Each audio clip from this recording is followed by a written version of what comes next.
Good morning, afternoon, evening, day, week. Hi, gang. I'm Karen Hutton, and today is my Friday Photographer Inspiration Live here on Instagram.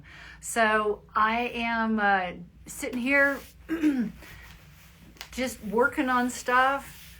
Decided to do my usual thing and take a minute and come and talk to y'all. And I have a friend on today. I'm super excited about joining me today. We're going to talk about all kinds of creative things. And she is in the house. I'm going to bring her in and I'll finish my intro with her in the house.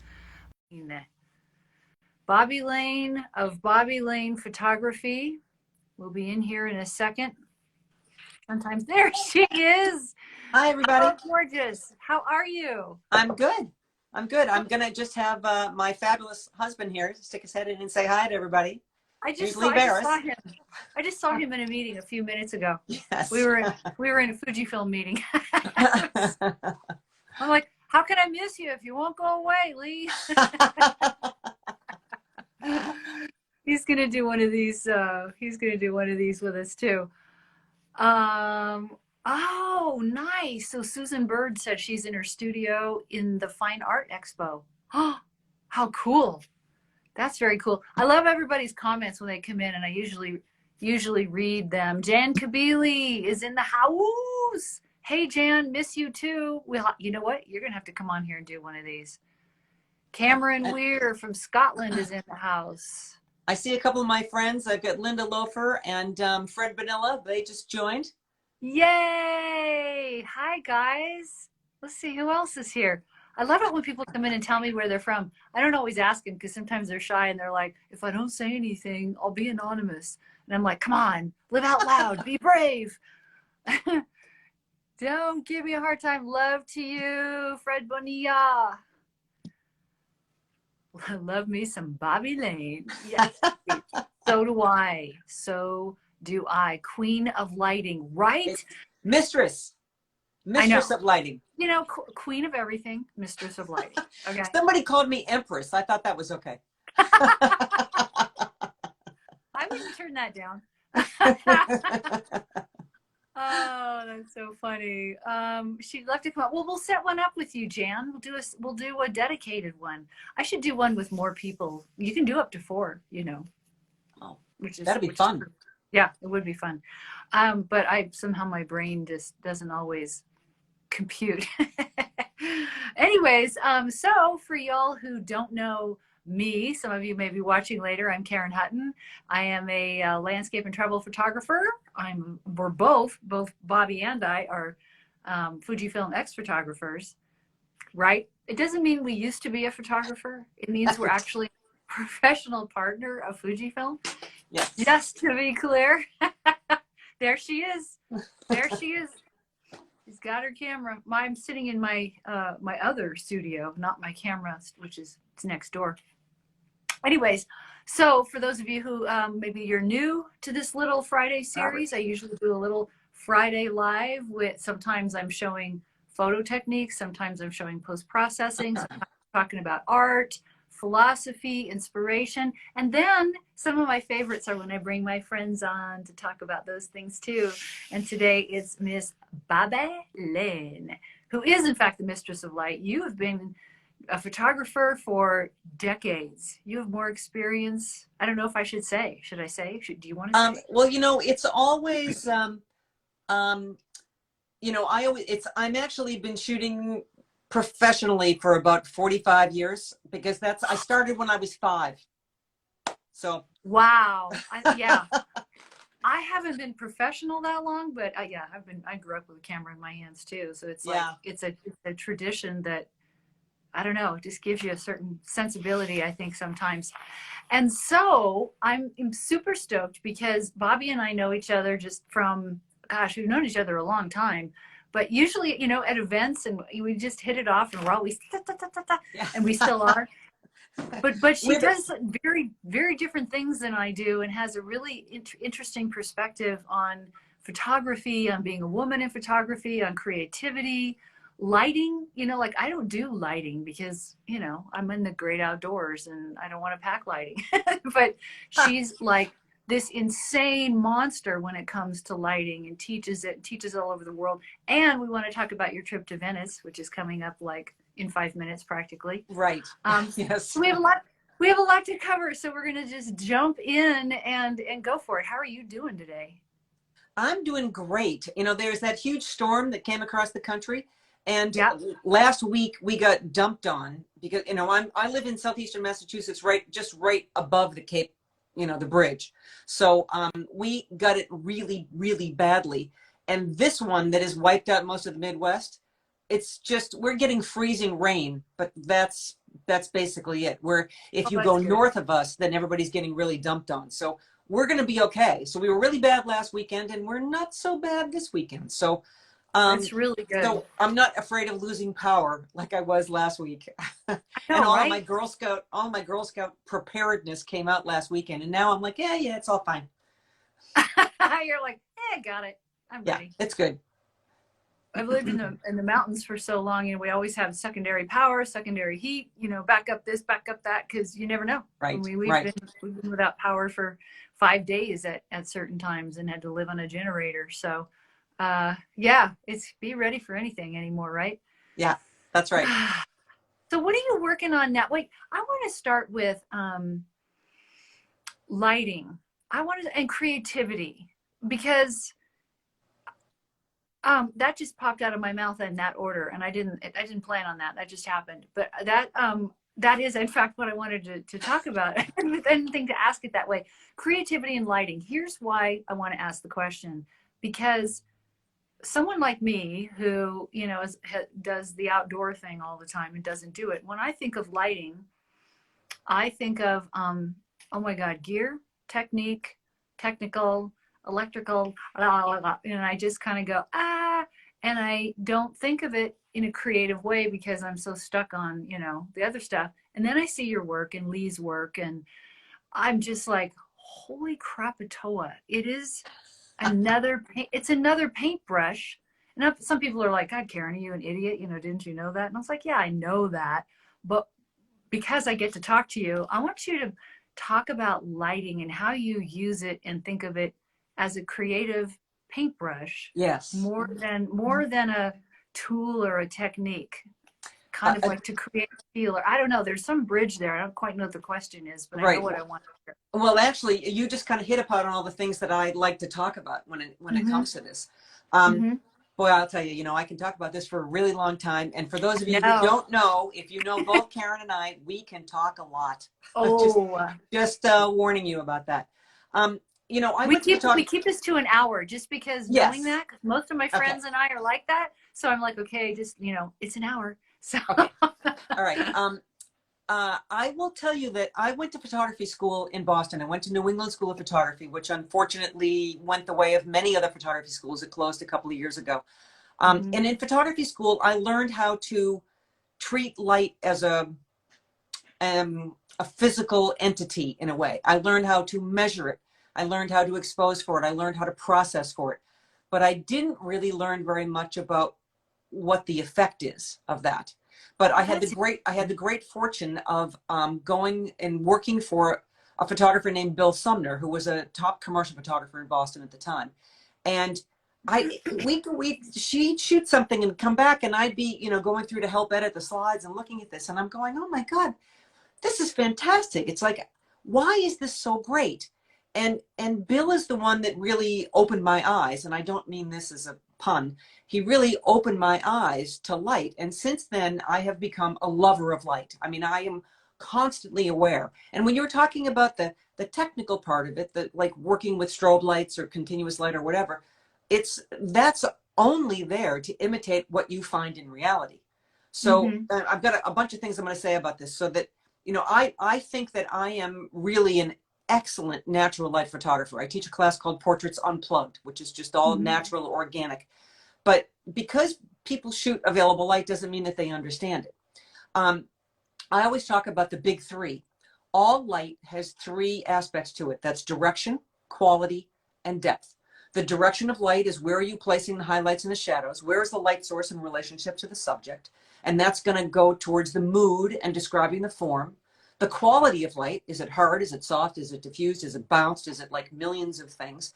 That's also going to do two things. It certainly is going to contribute towards the mood, but it's also going to show off the surface characteristic of your subject. If you have a harder light source, a more contrasty light source, you're going to get more detail. You're going to get more color saturation. That may not be flattering on a person, but that may be fantastic for a flower or a landscape.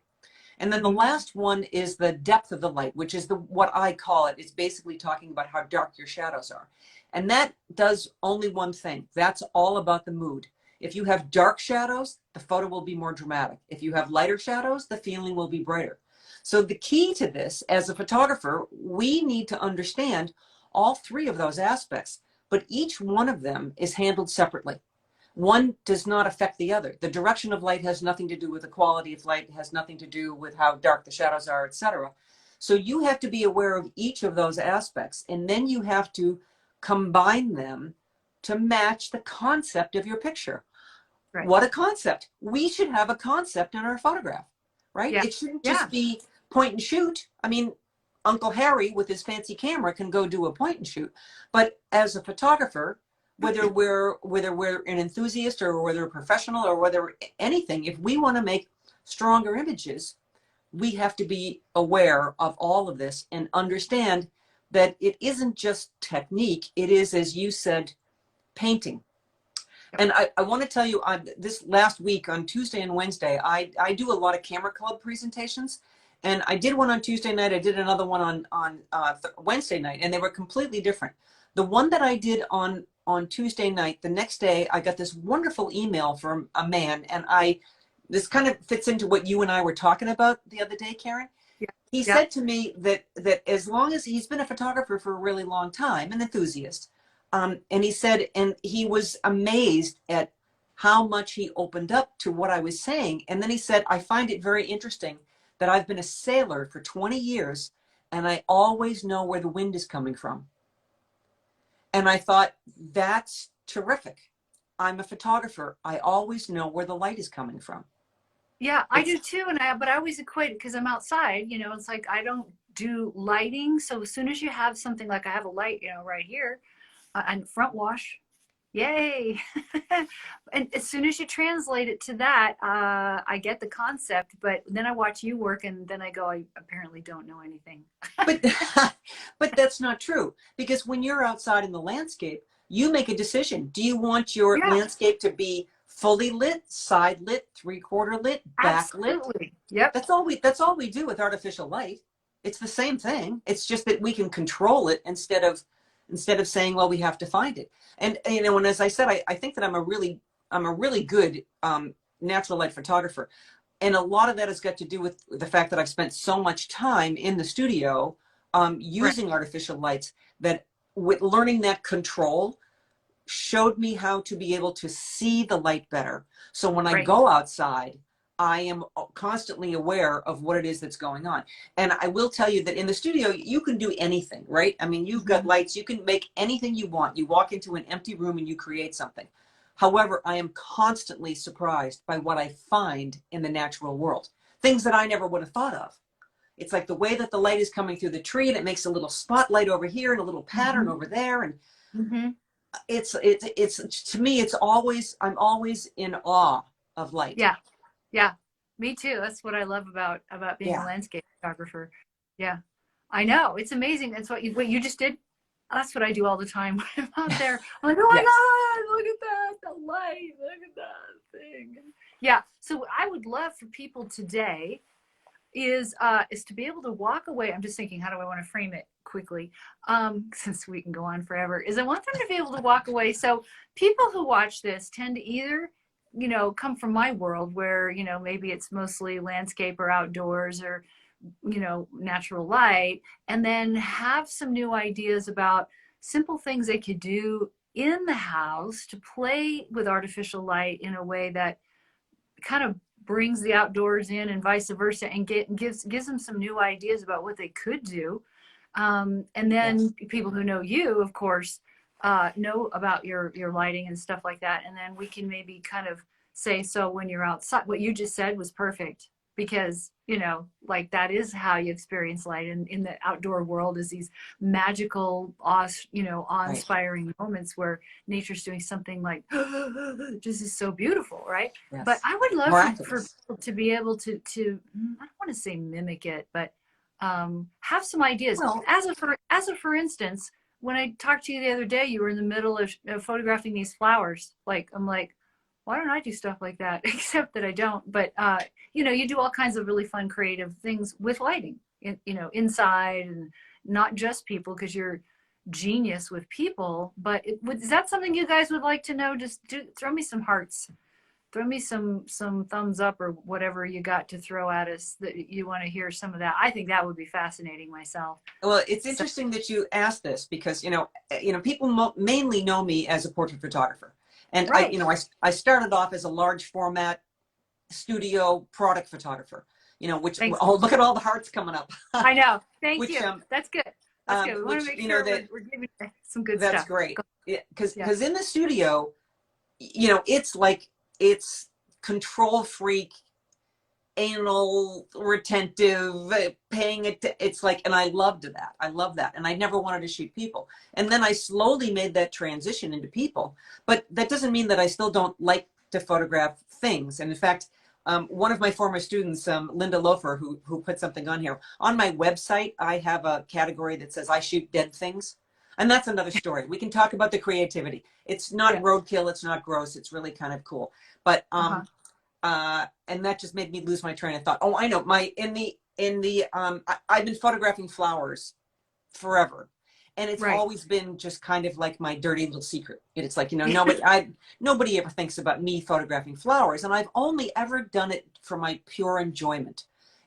I'm not trying to sell them. I'm not trying to do anything else. It's just because I love them. I'm completely fascinated by the variety of the colors and the textures and the shapes and the sizes, and it's another awe. It's all miraculous, right? I mean, the natural world is completely and totally miraculous. It So is. my first presentation on Tuesday was on environmental portraits, which was both lighting and natural light. And the second presentation that I did was called Flowers with Flash. And my entire presentation, a lot of it was, actually all of it was done in my dining room, turning my dining room into a studio, using my dining room table as the table. I bought different pieces of material from Anna's Fabrics. I have, pieces of fancy paper that I've accumulated over the years. You can go to the art supply store, like at Michael's Art Supply, and you can get this 1 foot square. There's all these different colors of watercolor styles, or there's some other ones that have sparkly things in them. And I use those sometimes as backgrounds for the flowers. But I did in my presentation, with only a few exceptions, everything I did was with one flash. And that flash could either be on the camera or off the camera. Of course, once you're off the camera, then you have to have a radio remote, like this. I use I have another thing that I'm doing. So I have all of my flash gear and everything is like sitting right here. I use the Pro Photo, and here's that. I'm not, selling anything here. I'm just saying that this is what I use. Right. But one of the things that I showed is that lots of times people are afraid to get the flash off camera. And everybody has a flash. Everybody hates their flash, or most people do, because all they think about is that it's a flash on camera, pointing straight with no modifier. And we all know what it looks like. It looks like shit, right? It's like hard, contrasty, hard lights, big shadow in the background. It looks terrible. But what you can do very simply is you can keep that flash on the camera, and instead of the flash being pointed at your subject, you can point it over here and put up a white board, a white card. And now what you're doing is you're illuminating a white board. Like I use like a 20 by 30 inch piece of foam core board, which again cost you $5 from office supply store, right? And once you bounce it into that, now you have a light source that's huge, and it's bounced, so it's soft and it spreads, and it gives you this beautiful light.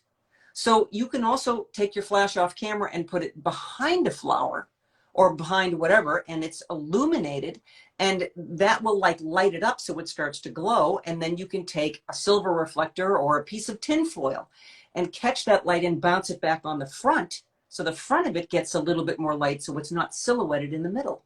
So there's so many things to think about if you get away from the idea that flash means on the camera, direct and ugly, right? It's endless what you can do. You can bounce off of the ceiling. You can bounce off of the floor. You can bounce off of pretty much anything and get a softer light. Or use, like these are grid spots. I love to use these.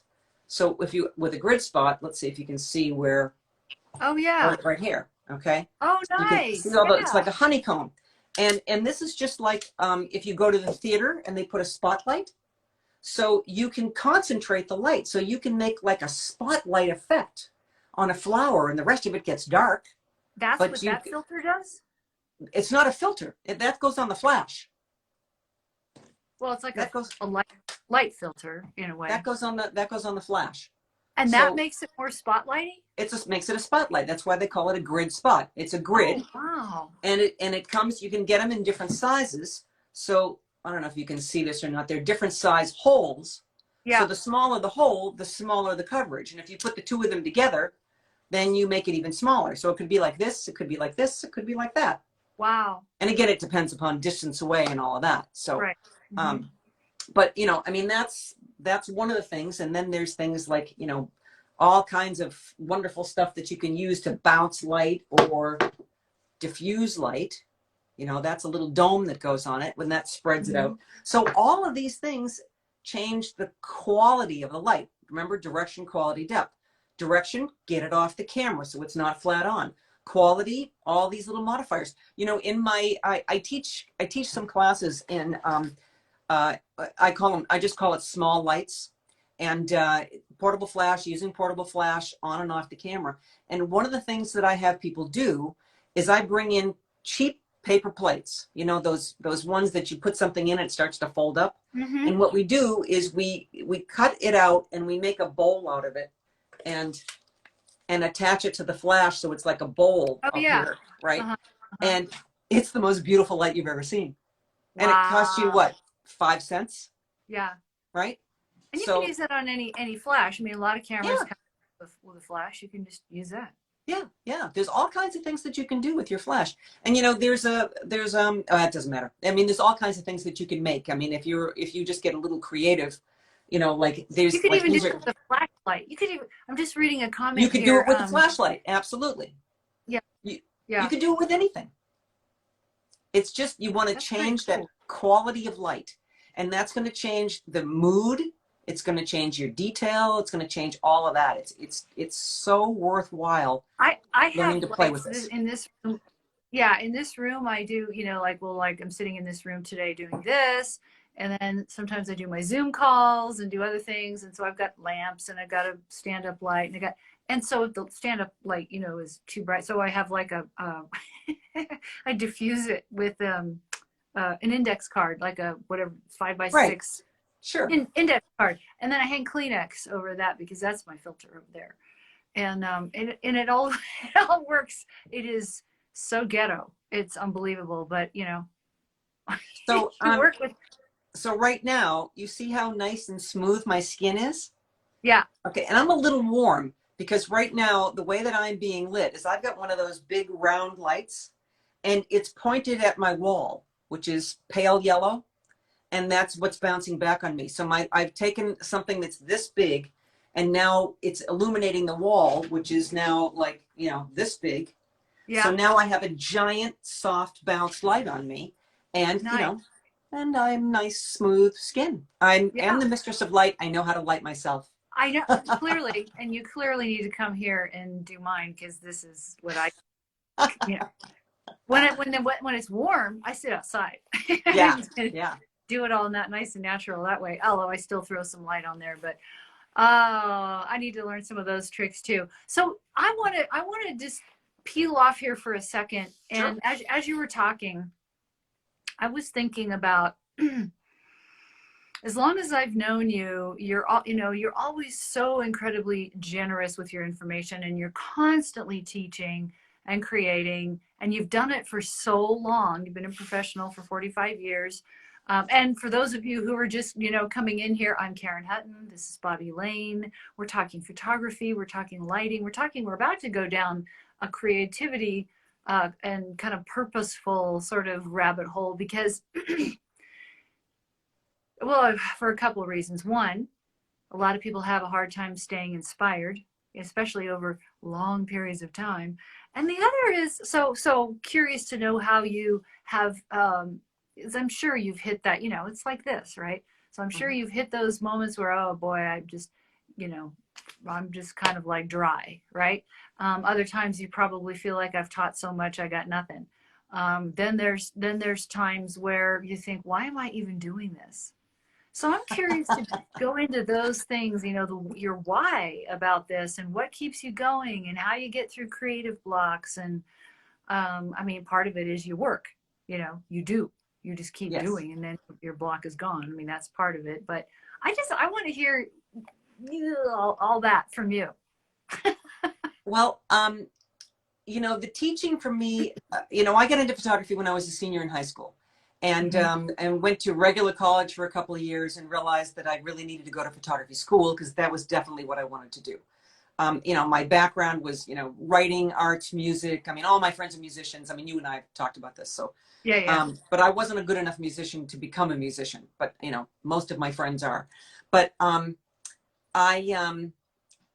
just, you know, it's like I do this to myself. I get myself distracted and lose it.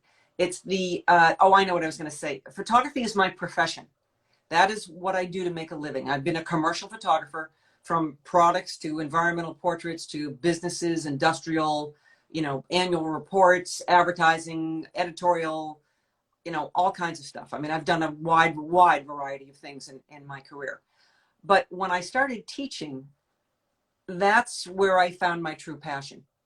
So I always say that photography is my profession and that teaching is my passion.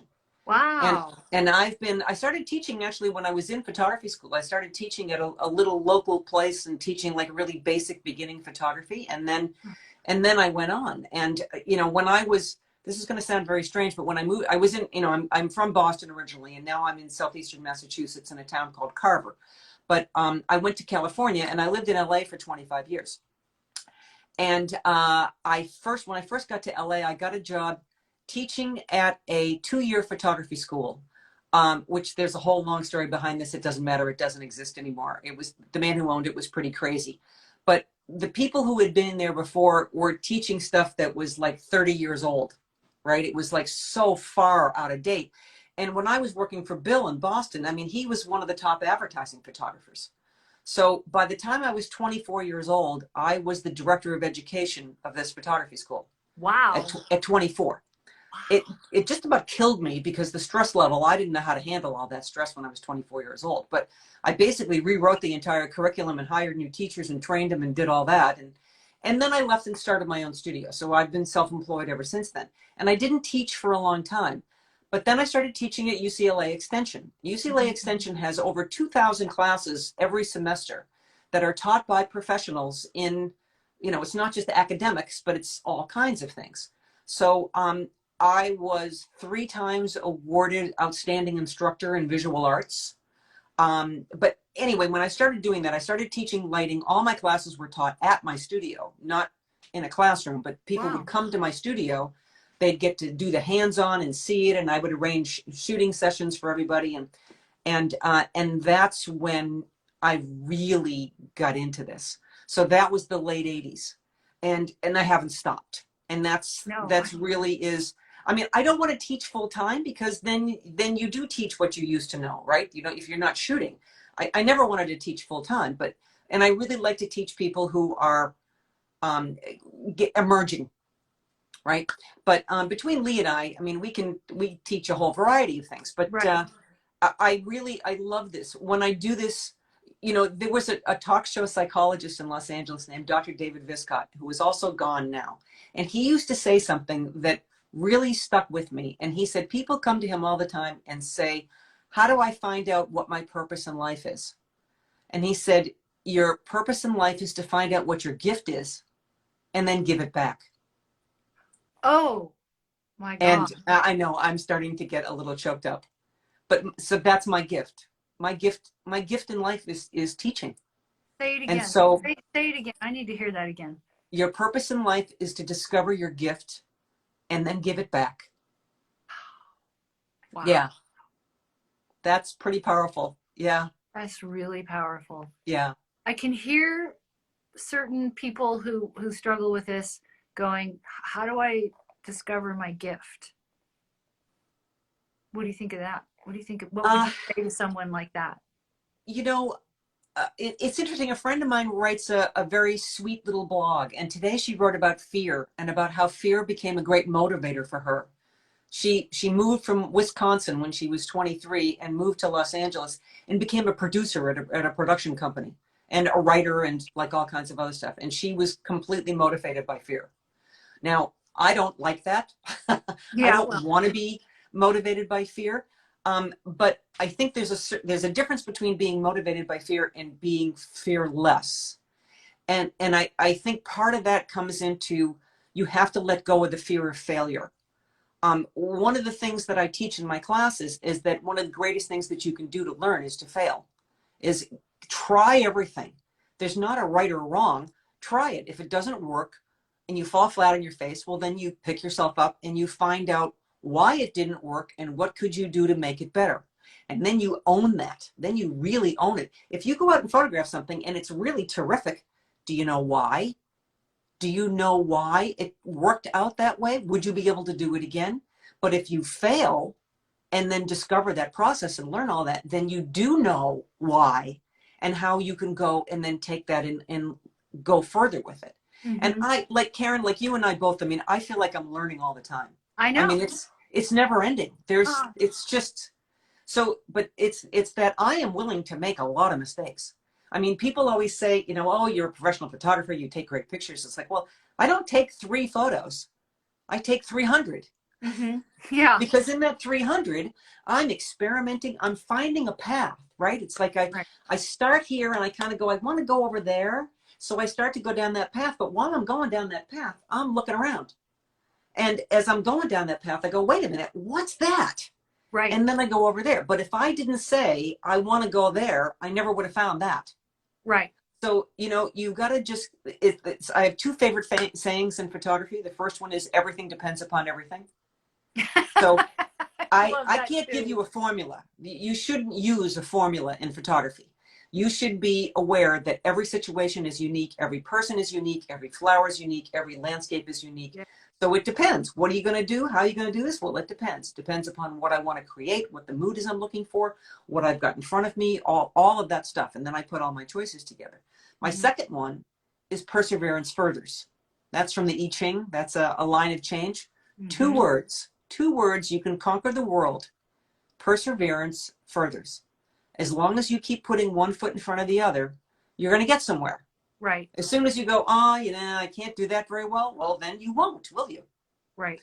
But, don't be afraid to fail. I have seen students who came in with absolutely no innate talent, but they loved photography and they just worked and worked and Yeah. worked and worked and worked and ended up being fantastic. Mm-hmm. And, I have a lot of stories. I'll tell you this one very quickly. One of the very first workshops that I taught at the Santa Fe workshops, and I've taught over 30 workshops there. One of the very first ones, a young man came in at kind of like the last minute, and we were doing different locations. And he was like, nothing, I'm not getting inspired. And everybody else in the class was trying stuff and working on stuff and coming back every day. Again, this is going back to slide days, right? Looking at their slides every morning, and he'd be like, he was like waiting for the muse to strike him. Right. Well, geez, Big that's mistake. great. If you have all the time in the world to wait for the muse to strike you, I go look for the muse, Mm-hmm. right? I go look for the muse and I just keep trying stuff and then I will find it. If you don't look, you're not going to find. Right. So, and sometimes that starts off like really small, like just do one little thing. Right. And be happy with just that Yeah. one little thing. Exactly. And then that can grow. I see this comment I see a few comments, really good ones in the chat here. Hard work beats talent when talent doesn't work hard. Oh, that's perfect. Yeah. I love that. That's really great. And Yeah. Cameron has been putting in links to places to find you. So if you guys want to see some of the pages and some of the stuff that you've done, he's been dropping that in the chat, which is really nice. Thank you for doing that, Cameron. Right. Make I sure was you going go to to say, bobbyandleesphotoadventures.com. bobbyandleesphotoadventures.com, because that's our education site for me and Lee. That's got all of our workshops and our travel tours and anything, any educational materials. Sorry, I wasn't trying to turn this into a sales thing, but since no, you no, said the no, it's link, totally fine. That's so one of the things I was going to say before the end was where people could find you. So that's yeah, perfect. okay.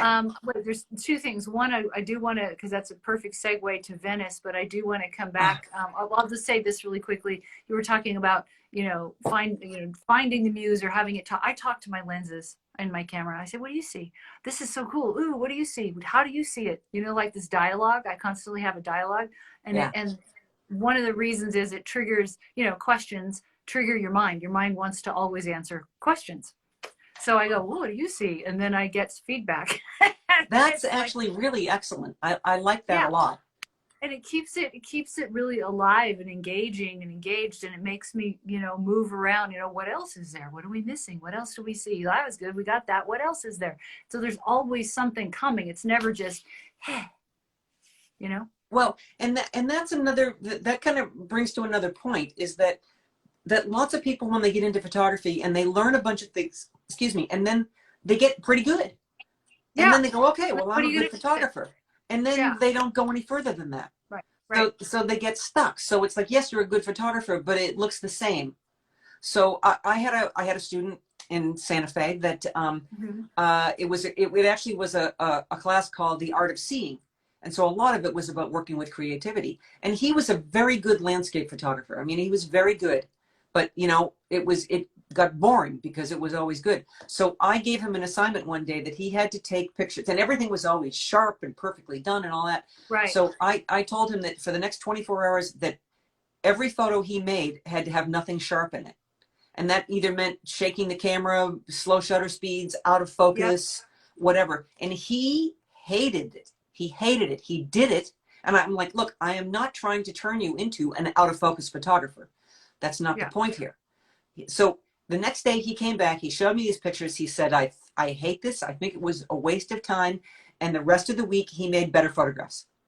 So it's like, you got to get out of your own way. You got to start looking at things differently. You got to get out of your comfort zone. If you're comfortable all the time, you're not expanding, you're growing. It's uncomfortable to grow. I've challenged myself, the beginning of the year, if I'm going to learn something new or get some coaching on something or expand in some way.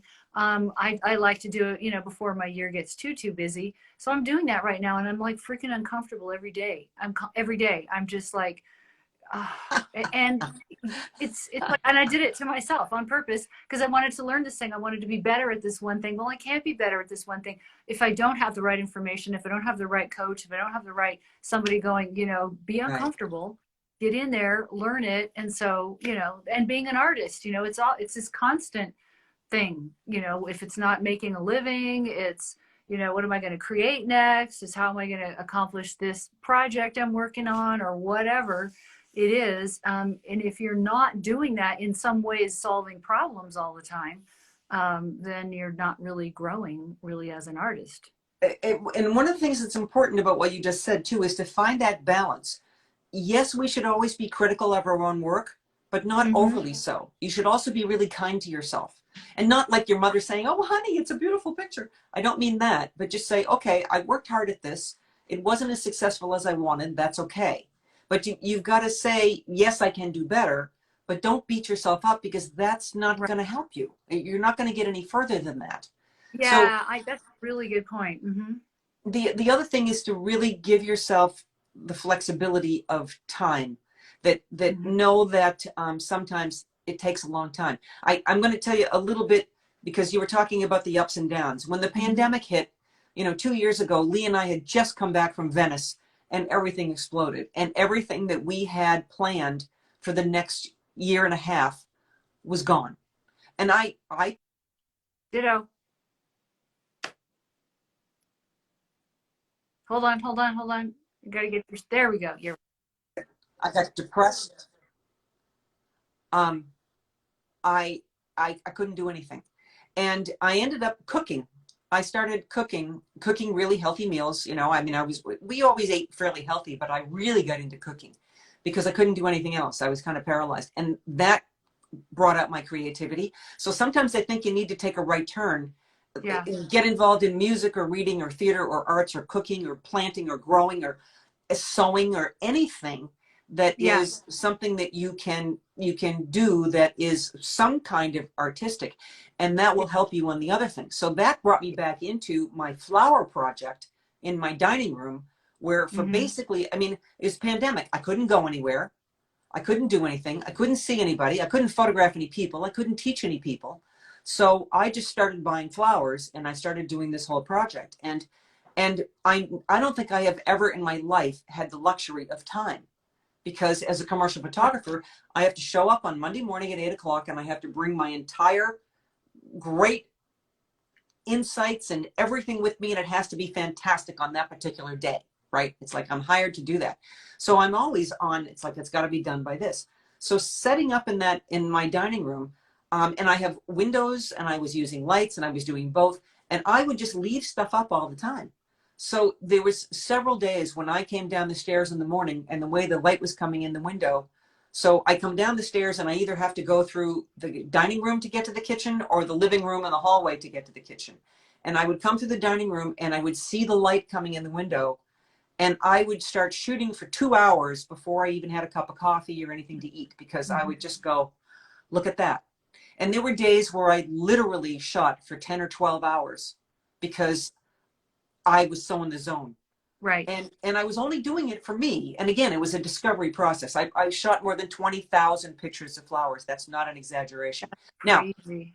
again, a lot of them are, it was discovery. I shoot it like this, and then I shoot it like this, and I move it a little bit like this and try that and, adjust. And then as Fuji photographers, part of what we have to do, Fuji has film simulations, and they also have this thing called advanced filter. Hmm. So I would find something that I really liked, and then I would shoot it under all 14 film simulations that Fuji has. And then the advanced filters has like another 12 or 14 things. So one picture may be shot like 30 different ways, right? So the 20,000 sounds like way over the top, but you got to understand what that is. Yeah, exactly, exactly. I know during that time, I actually have just put one on the wall in the back there, that flower. Started doing these whimsical reveries. I was just so heartbroken in so many weird ways. I was in grief. I was depressed. I was like in shock. And I just started, I don't draw, but I started learning how to do stuff.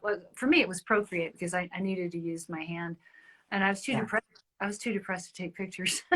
Oh yeah, I didn't touch my camera for at least a month. I mean, Yeah. I couldn't even pick it up. I just froze. I could do this other kind of art, and then I got so obsessed with it that I went really deep, and a whole other part came out, which I'm really glad, because then when things did start picking up and I had projects and working with Fujifilm on different things, I had a kind of a different sense of what I was willing to go for, and stand for. And Yeah. But it was, boy, that was quite a process. That was a really tough year, just to have all, for me, like, you're returning, I'm not yet willing to travel, so I don't want to do that. And so therefore my leading retreats and my teaching and all that kind of thing is still, Right. I'm converting some of it to online. I'm working on how to, I want to do something rather different and unusual. So I'm taking my time to figure out what that's going to look like, and how to build it, which is what I'm working on now. But then, took my art new places, and selling art. And in fact, I'm doing some art installations now, which I wasn't doing before. And I'm just getting ready to place an order on one. And I'm thinking, how am I going to photograph this? I'm going to have to ask you for some tips on photographing the process. And Happy to help. Really good, photographs of fine art on the wall, because it's pretty exciting. It's really great. But I don't think I would have gone in some of these directions had life, just continued, because I'd always be traveling, and I always be packing my next bag, and hey, where are we going now? Which is great. And I loved it. And believe me, I'm not saying that I don't miss it, but other things happened. And so the creative arc, keeping it moving in whatever way you can, is really important, whether you're in a pandemic or not. But that's just part of I think artists had better tools to deal with that whole thing than regular people, frankly. Could be. But this was you know, this hit all of us at the same time because Yeah, of the it did. pandemic, because Yeah. I really think that being an artist, you certainly do go on the wave, and you know, we're used to riding the wave, but boy, this was That was going way, deep. that was a tsunami. Yeah, Okay, this was so was the two tsunami. things I want to cover before, because we've got 10 more minutes. Two things I want to cover. Somebody, and I wanted to mention Fujifilm, and you just did it, and somebody asked what cameras we use. We both shoot Fujifilm. We're both professional Fujifilm X-Photographers and love it. We love the company. We love the gear. And Yes. I was actually going to bring this up like you just did it about, you know, we're not selling the gear, but you asked, so why do we use it? People always ask me that. What do you shoot? Why do you use it? Do you like it? And everything. And just like anything, the tool you use is shaped by what you want to do. Right. So why do you use Fujifilm? Um, you know, I was a Nikon shooter for 40 years. And That's 40, by the way. It's 40, you guys. yes, yes. Yeah. I used it for, you know, when I was just starting out. Mm-hmm. I used to teach at Gulf Photo Plus in Dubai. I've been to Dubai Mm-hmm. like 13 times. And the Fuji rep there gave me the X100S. Now, when I first got into digital, I had all Nikon cameras, but Fuji had the S1, the S2, the S3, the S5, that you could put Nikon lenses. It was a Nikon body with the Fuji chip inside. So I learned digital on the Fuji chip and loved it. And being a people photographer, skin tones were fabulous. And then that association between them died, and I had to go to Nikon, and I fought it the entire time. I fought the files. So when Fuji came back out with the XT1, then once I picked up that camera, I never wanted to touch my Nikons again. Within 24 hours, I never wanted to touch my Nikons again. I loved it. I fell in love with the mirrorless. So, you know, this is all the obvious stuff about the smaller, the lighter, the da-da-da-da-da. But the quality of the lenses, but the quality of the sensor. I mean, the quality of the sensor and the colors, the skin tones, the tonal ranges for all the, I mean, just fantastic. And Lee, you know, also was a Fuji photographer, and he had actually he'd gotten an X Pro 1 before we had even met, and he was a Canon photographer. So we have completely sold off all of the Nikon and Canon gear. I'll never touch anything else. But the quality of the lenses is fantastic. I mean, really fantastic, and they keep coming up with more and more lenses. The cameras themselves, one of the great things that Fuji does is they listen to photographers' feedback, and then they do the best that they can to incorporate, which, you know, Nikon and Canon kind of go, So you get what you get. yeah, so they really listen and incorporate, and plus they do those firmware updates like a couple of times a year, and they can put all new features into the camera. They can put like several new features into the camera from the firmware update. So it's like getting a new camera. You get more stuff that you can do that you didn't have before. So all of those. There's a comment. I'm not to interrupt you, but there's a comment. Yep. Since I've switched to Fujifilm recently, I'm amazed how much you can achieve straight out of the camera compared to Nikon.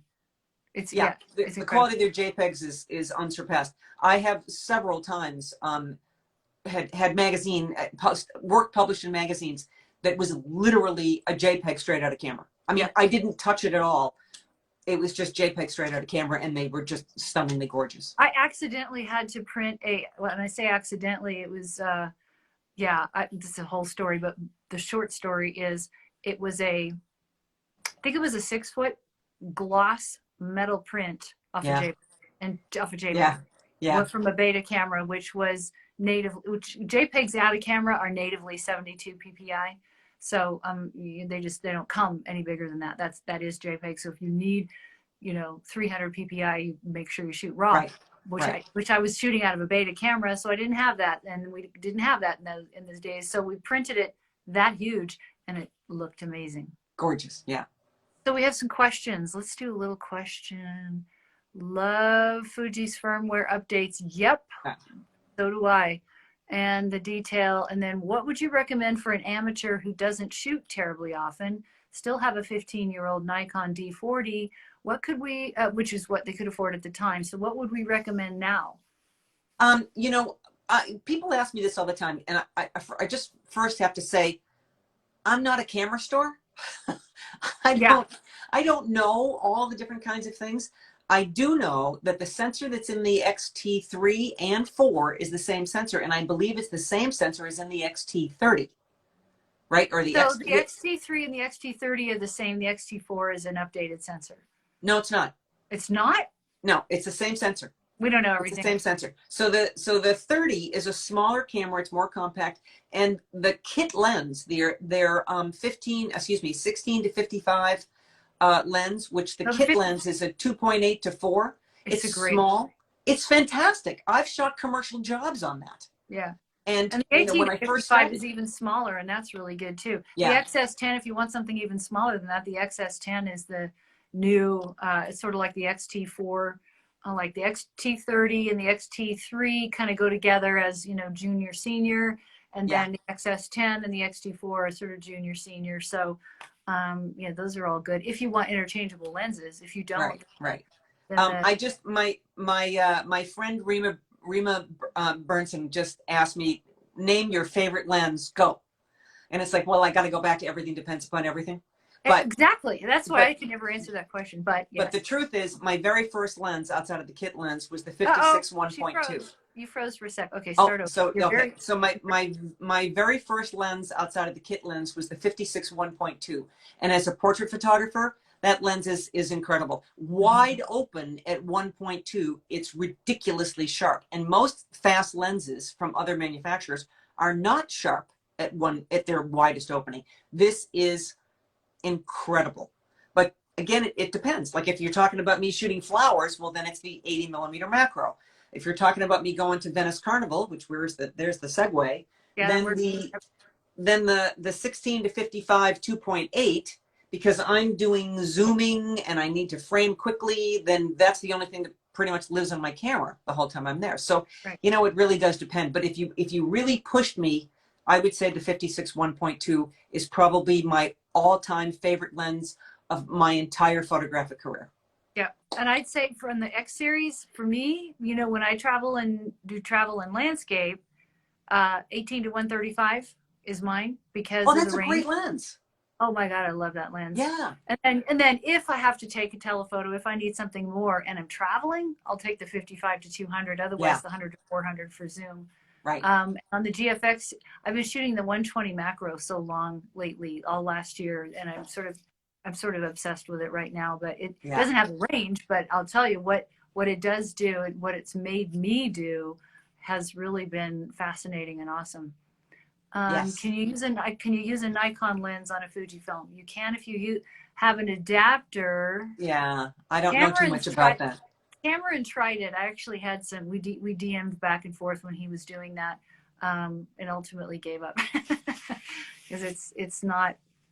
Yeah, it's like if you got Nikon cameras and you want to kind of make the transition, you don't want to get rid of the Nikon lenses. But I'm telling you, the Fuji lenses made for Fuji cameras are absolutely fantastic. I'll put it this way. It's like if you wear a size 6, can you wear a size 10 in pants? If you get a belt, you can wear a size 10. But then the question becomes, does my butt look big in these pants? I can't help that. That's perfect. Okay, we have 5 minutes. I want you to talk about Venice because one of the I don't know, I always think of it as your flagship event that you've done all these years in Venice. And this year though, you're kicking it like places that are just insane.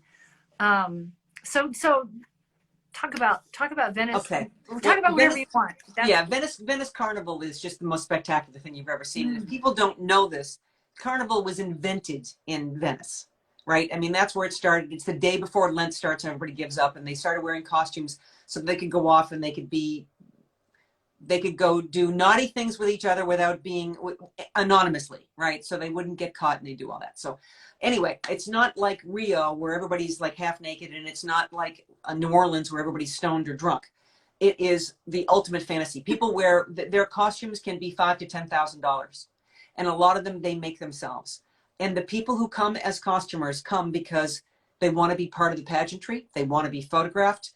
And they come year after year after year. We have gotten to know so many people, so many costumers, because this is now my 10th time. Obviously, there was no carnival last year. It is going to be fairly lightly attended this year. I know a lot of my top costumers are not coming, and I think that there's less people going overall. However, it's much safer there right now than it is here, actually. and it's dropping like 15 or 20% every day in Venice, which is good news for us. It's just so spectacular. It's almost impossible to describe. If you go to the BobbiandLee'sAdventures.com website and look at under the Venice Carnival tour, even though we're sold out for this year, but if you look at that, you can go back and you can see what participants have shot, and you can see the stuff that Lee and I have shot. And in the first picture that Karen put out when she put out her little promo for this, that's Waltrod. And Oh, if you can see this, that picture right up there, yep. that is that is Waltrod, and she has become one of my favorite people. And we photograph her and her husband. She designs and makes the costumes herself.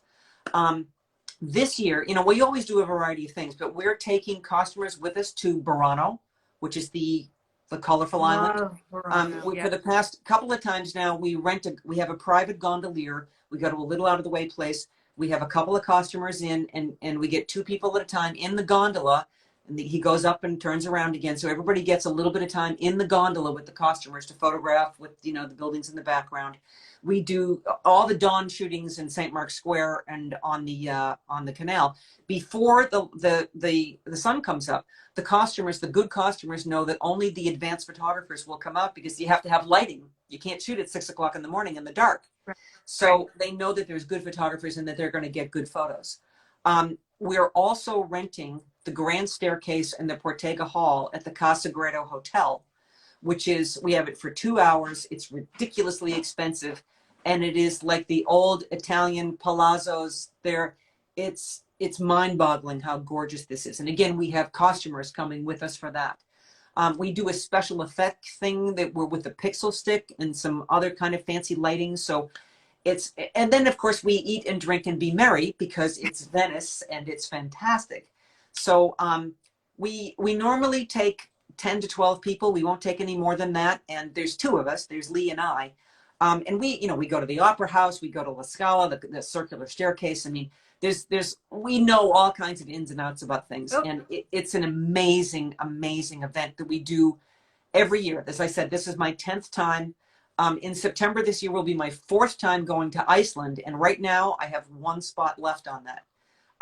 We will, by the way, when we come back from Venice in March, we will put the website up for next year so that you can start to sign up, because it fills up every year, and we won't take any more. 12 is like maximum. We're even thinking about keeping it down to 10.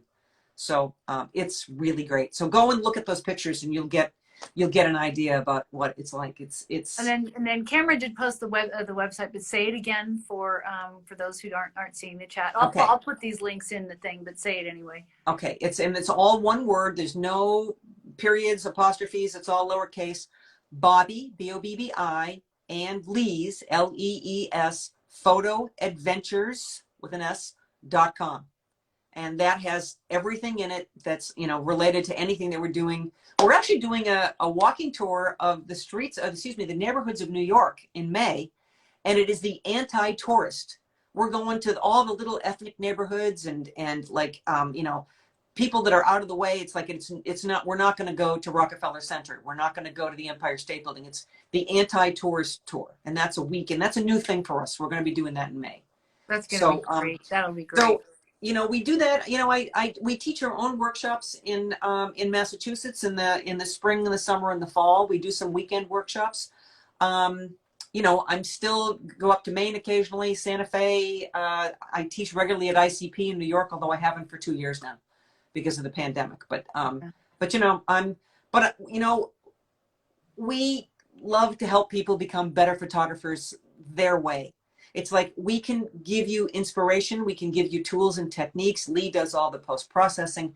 So they're all things that you can take and learn for yourself.